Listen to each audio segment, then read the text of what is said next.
When you're looking at different factors with your ball flight, where the ball position is in relation to your body at the point of impact is crucially important because it affects a number of different factors. It affects path, it affects angle of attack, and it also affects the dynamic loft that you're applying at the point of impact.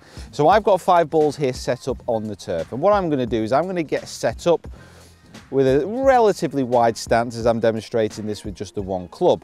But this first ball position here, which is directly in the centre of my stance, is what you'll be playing with a wedge or a short iron if you're just trying to play a normal standard type of shot. Now what you need to understand is when that ball position goes further back in the stance, your path will move a little bit more down, but it will also move a little bit more from an inside position. And that's why you tend to see players, tour pros, when they hit a punch shot and the ball position goes back, they aim left to counteract the fact that it swings a little bit more from the inside. The further the ball position moves forward, so I've got here a mid iron, a long iron, a fairway wood or a hybrid and a driver, the more that I will start to swing off to the left-hand side, but I will also start to swing up. With my sternum position behind the ball, I will tend to be swinging more in this direction as I come through the point of impact. That's why you always want to be using those shorter irons further back in the stance.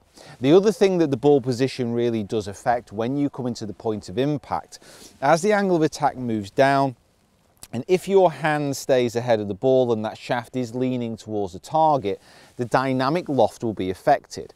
So your static loft as you start the swing, as those hands push further forwards, as the ball position goes further back, that dynamic loft will be lowered.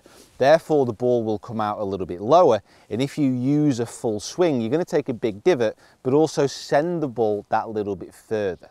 So ball position in relation to your body, ball position in relation to where it is at the point of impact will affect line, it will affect path, it will affect dynamic loft, and it will also affect angle of attack. And these have that knock-on effect onto overall ball flight.